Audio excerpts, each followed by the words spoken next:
Turn off your lights. Make sure your doors and windows are locked. Things are about to get spooky. Rules for Time Traveling by Unidentified User 202. Time traveling is a very delicate matter.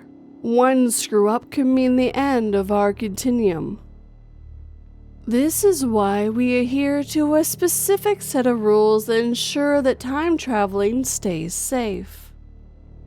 Rule 1. This rule is specific to you and more of a reminder that on your birthday, you must go back in time to 2090 to have intercourse with a woman with blonde hair walking into our hotel room. I don't care how you make it happen, just make sure it does. Rule 2. I think this is self-explanatory, but do not kill your grandfather. The universe will end if you do. Rule 3. We make sure that historic events such as the fall of the Soviet Union and the start of the Great Depression happen exactly as it does in our textbooks. You will be stationed at one of these important historical events to make sure everything goes normally. Think of it like a Groundhog Day, unless you see something that was not there before, like an extra animal or a building that is completely different than the one in our logs. It's probably just a tiny time glitch. These don't really need to be worried about. If it is a person, however, restrain them immediately. Go back in time as many times as you need to do so. Otherwise, do not interfere. Do not do so much as crush a fucking bug. You'll be given an invisible cloak and food and water module, so there is no need to eat or drink. Rule 4. There is only one event that we have made sure deliberately does not happen the way it was meant to, and that is J.F. Kennedy's continued reign as president. The higher-ups didn't give me any other details other than you need to make sure that he says the words, "No, they sure can't," before you assassinate him. Rule 5. Do not travel beyond the year 9999. Just don't. Anyway, yeah, that's it. Stay safe out there, new guy.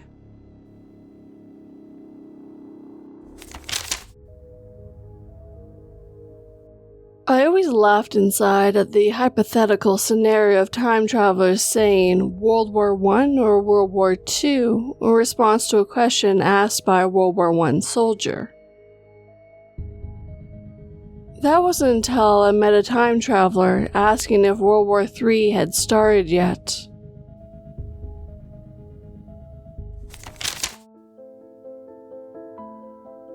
My wife and I answered the phone, and now our past has come back to haunt us. By Ever Black Death Mask. We as a species are a creature of lingering regrets. We constantly think of things that we didn't do, the opportunities we missed out on, the alternatives to the choices we have made, and the haunting question of what if? I am no different, and that is what brings me here to share my experience today. I have had a what if question that has persisted in my head like a broken record. It has lingered in the darkest recess of my mind like a cockroach and has continued to fester there to the present day. What if we had come forward with the truth? The answer to this question is not for the faint of heart. What I'm about to describe to you is just as much of a detailed recollection of the events as it is a confession.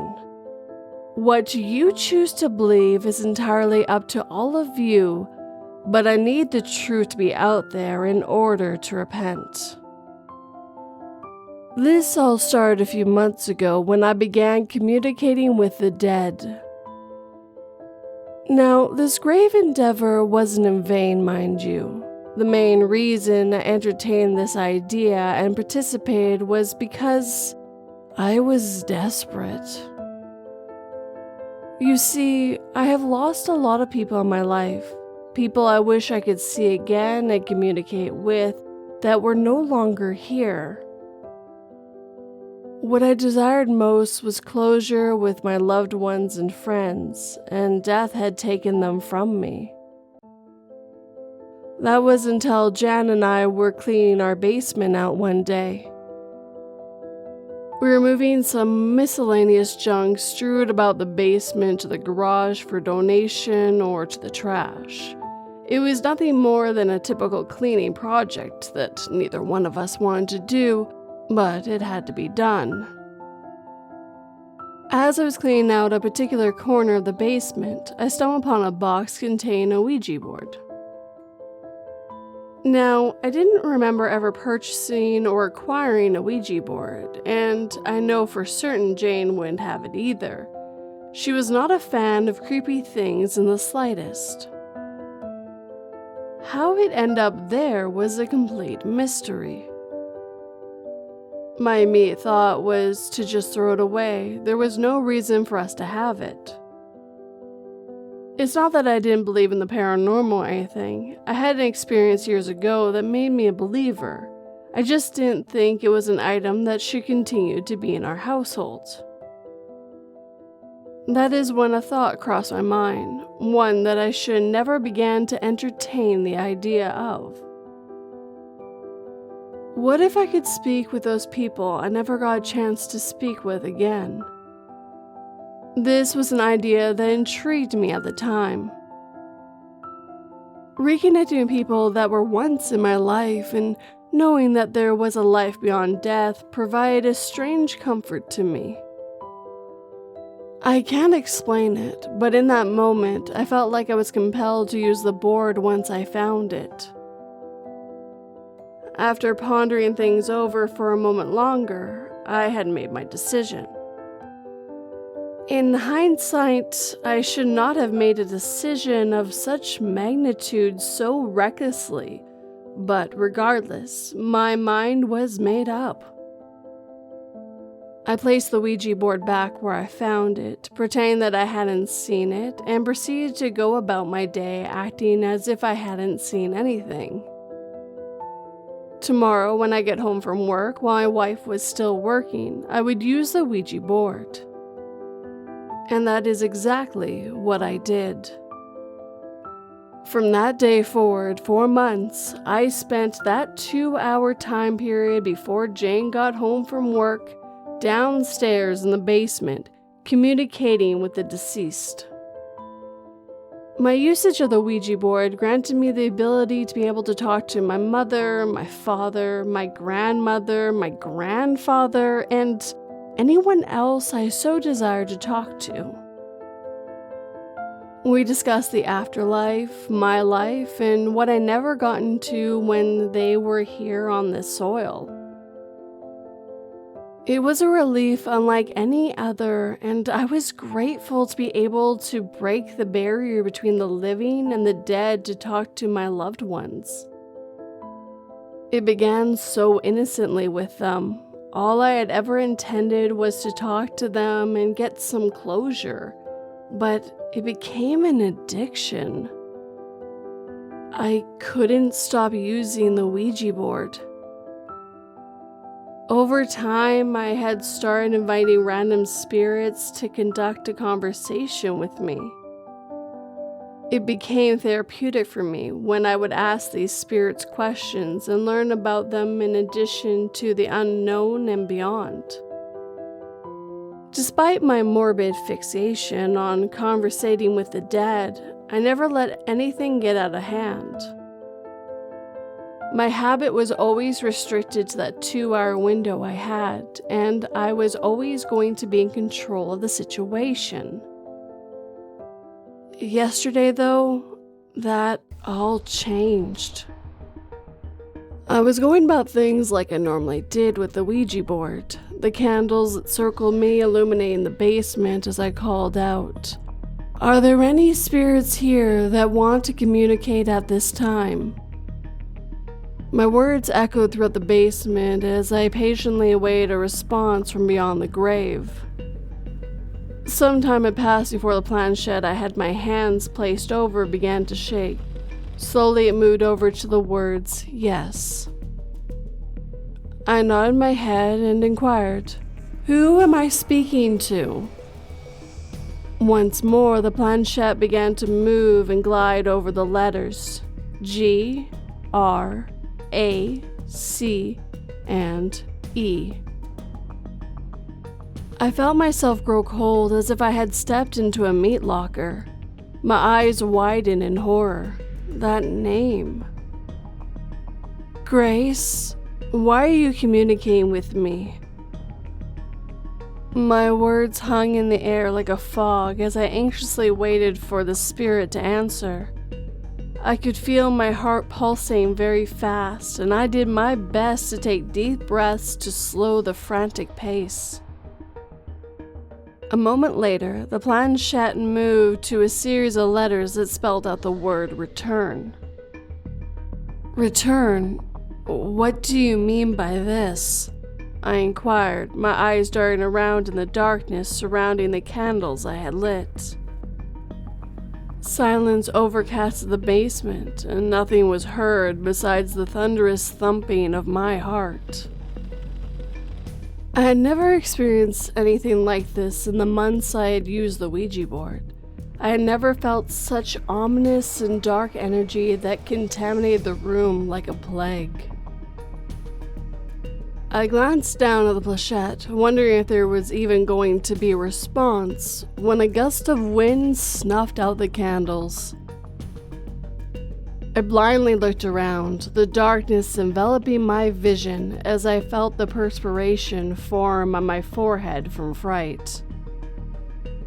It felt like I was being watched, but by who, I could not tell.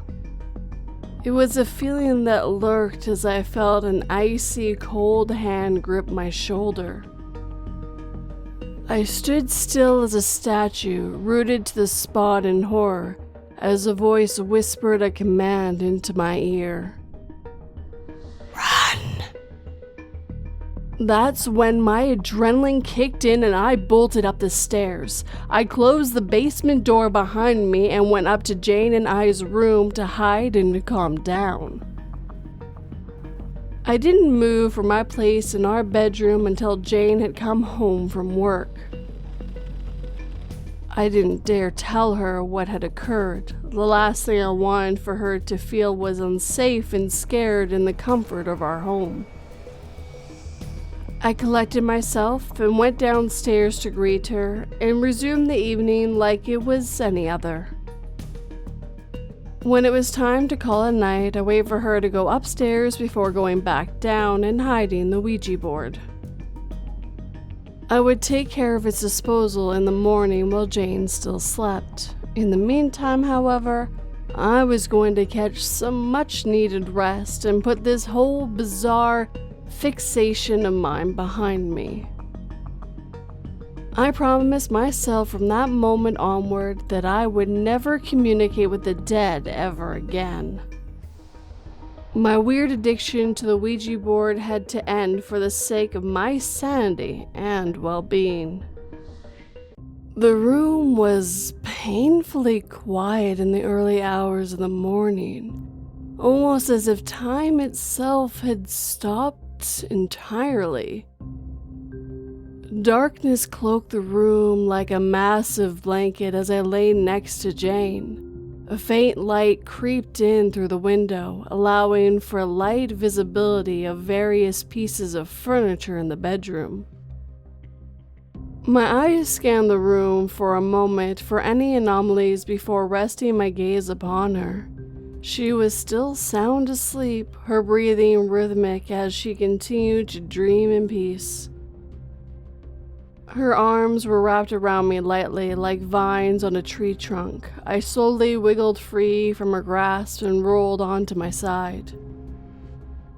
I was still in a dazed state, my eyelids fighting a losing battle to stay open as I became self-aware of my heart being against my rib cage. It thudded rapidly, like it had been engulfed in a nightmare.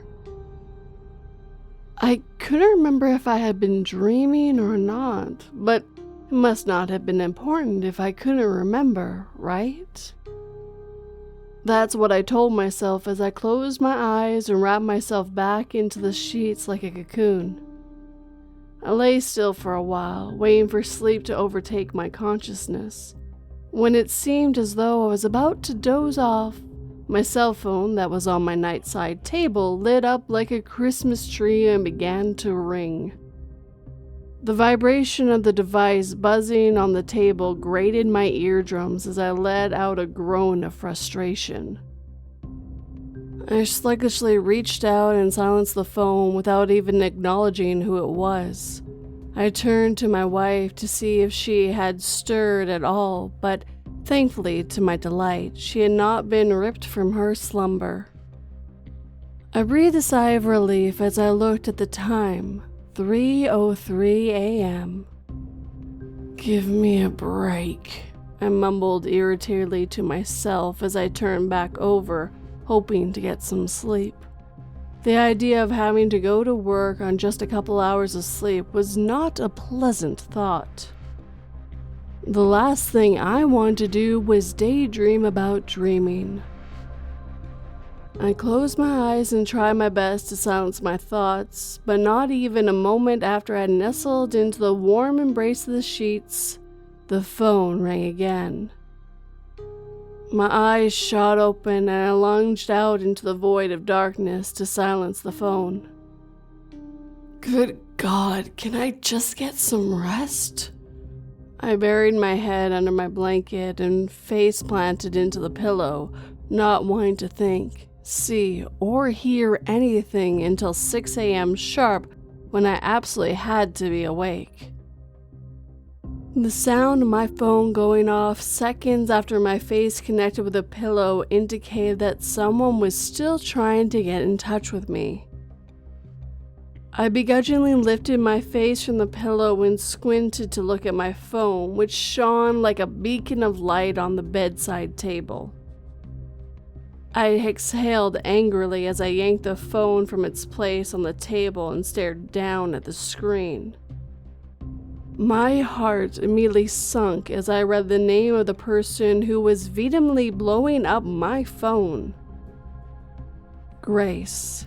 It was the same name that was spelt on the Ouija board earlier. I was confused. How was a spirit contacting me outside of the board? Was this a spirit that I thought it was? I chalked it up to all being a strange coincidence and put that dreadful thought to rest. I hit decline on the phone, and not even a second after I did, the phone began to ring again. This person doesn't give up, I thought as I pressed the decline call. The phone lit up and hummed violently as Grace continued to call again and again. I promptly kept declining the calls as they came through, and I was able to eventually block the person, resulting in a blissful silence falling upon the room. I gently placed the phone back down, and I was about to lay back down when I noticed Jane sitting up looking at me in pure confusion. In the midst of all the chaos, I neglected the fact that the constant noise of my phone and I would have woken her. "What's going on?" she asked as a yawn escaped her lips. "Nothing, Jane. It was just some stupid scam caller or something. I took care of it," I reassured as I returned to my place beside her in the comfort of our bed. As soon as she and I began to get comfortable, that familiar humming sound filled the air, indicating that my phone was going off. Apparently you didn't, she quipped as I snatched the phone from its resting place and messed with its settings. I was perplexed. I had blocked this person, so how was the same number calling? I decided to take the matters a step further and turned my phone off. I held the power button on my phone and watched the brand logo light up on the screen before dimming and blacking out completely. There, now I did. I breathed a sigh of relief as I returned to Jane's side and gave a light smile. That was way more complicated than it needed to be. We shared a laugh as we both laid on our backs and snuggled together under the sheets. I noticed. Seemed like you got a stalker, she teased as she wrapped her arms around my torso and placed her head on my chest. Who wants to stalk someone like me, though?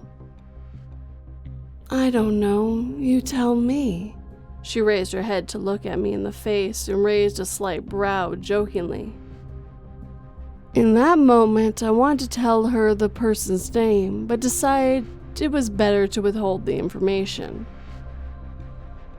There was no need to bother her with something as small as a name in the grand scheme of things. Before I could give a reply to her question, though, my phone rang yet again. This time, Jane and I both sat straight up in bed, immediately alarmed at what we were hearing. You turned that off, right? She asked with a concerned tone, her face peering over at my bedside table. Yeah, I turned the phone off. Did you not see me turn the phone off?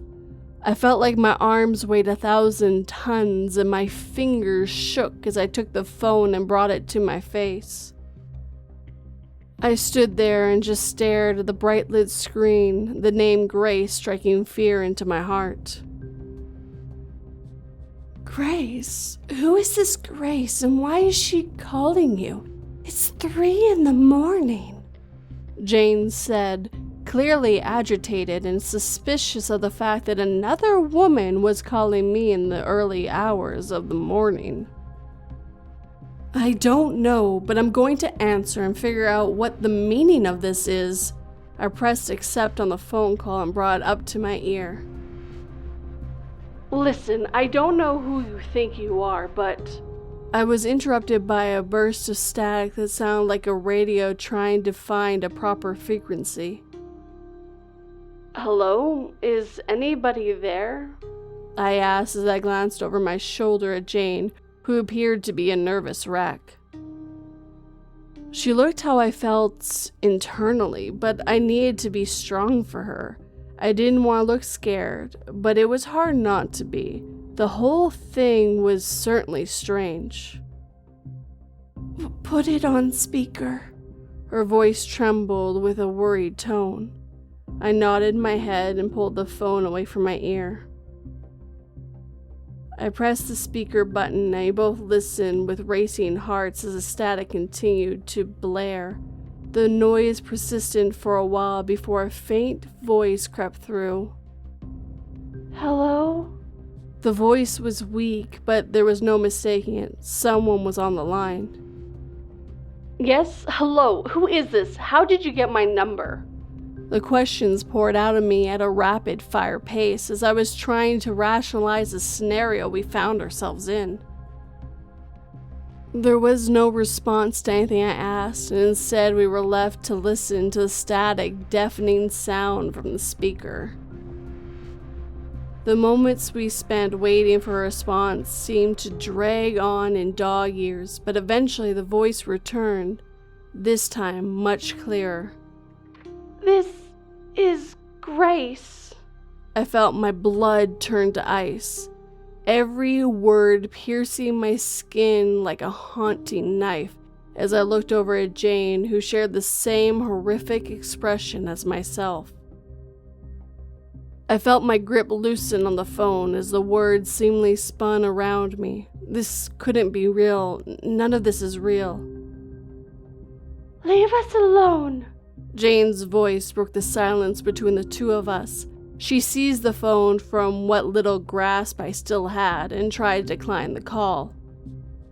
No matter how many times she attempted to hang up, though, the call would not end. If anything, the static sound would get louder and louder, forcing Jane and I to cover our ears. As quickly as the static noise raised itself to ear-piercing decibels, it stopped. Jane and I were afraid to breathe as we listened to the phone for any signs of life besides our own. I could feel my limbs trembling from the fear and the adrenaline. I was afraid to move in any capacity. I clutched my eyes shut and prayed for this to end. I could feel Jane's face hovering above my shoulder, and I could hear her trying to stifle cries of terror. The silence on the other side of the line was somehow more deafening than the static coming through just moments ago. It was not to last, however, as the voice returned and spoke clear as day from the other side of the line. "I'm here," the voice stated in an aggressive rasp before the phone call suddenly ended and the screen went black. Jane and I sat in the darkness, paralyzed by our own fear. We weren't sure what to make of what had just happened. It was like a piece of fiction had just come to life. There was nothing fictitious about this, however. This was the gravity of the situation coming crashing down upon us. There was a reason why that name had sounded so familiar earlier downstairs with the Ouija board. The voice on the phone all but confirmed our suspicions. She and I locked eyes in horror, and I felt myself shiver at the revelation. The spirit from the Ouija board and the voice on the phone were the same entity. It was Grace, our daughter we had killed 10 years ago.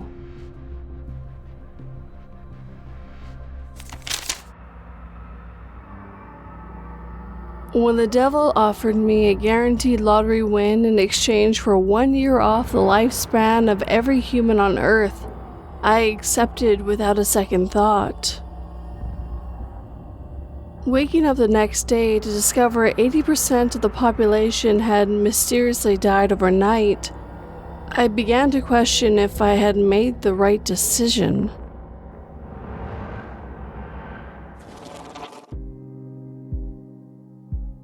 And with that, our time together is coming to an end. First of all, I'd like to thank my patrons and members for your support. Thank you guys so much, as always. Second of all, if you have a story you'd like me to narrate, you can send it to me in 3 different ways, either through my subreddit, my email, or my website. All my links are down below for you guys. Last but never least, I'd like to thank the writers who let me read their stories this evening. I truly love reading fictional stories. Of course, because they're fictional, you get more of a pick on what happens over true stories. So they're a little more fun to narrate because sometimes a true story can be a nothing sandwich even if it's creepy, and a fictional story, you get to do whatever you want to make it as creepy as you need to be. And of course, I'm back. Hello everyone. I think I'm going to make it a normal thing where I take August off. Right now with me having to do this as a hobby and having a full-time job, I definitely need some time to sit back and recharge and not think about doing this. It really helps me fight the burnout that you get from, well, doing this stuff over and over again. Just like you need vacations from your day jobs, you need vacations from your hobbies as well, when you do it as often as I do anyways. If you enjoyed these stories, hit that like button and make sure it feels it. If you're new, please subscribe and turn that pretty little bell to all notifications. And of course, I would absolutely love a comment. Tell me what you thought, if you missed me while I was gone, any of that stuff. I truly enjoy comments. If you're on the podcast, please leave a review if you're able to, and Spotify has actually made it so you now actually can write comments. I would absolutely love that if you could. If you'd like to help this channel/podcast grow, share it with anyone who might enjoy it. It helps quite a bit, and I always love to see new faces, well, new usernames anyways. If you'd like to help in a more financial way, I do have Patreon and memberships if you'd like to do something that's more reoccurring every month. If you'd like to do just a one-time donation, I do have PayPal, Buy Me a Coffee, and Super Thanks on YouTube. As always, none of this will ever be expected, but always appreciated. As I have said from the start, just having you guys watching and listening always will mean the absolute world to me. I just really enjoy narrating these stories for you guys. Sleep tight and don't let 42 bite.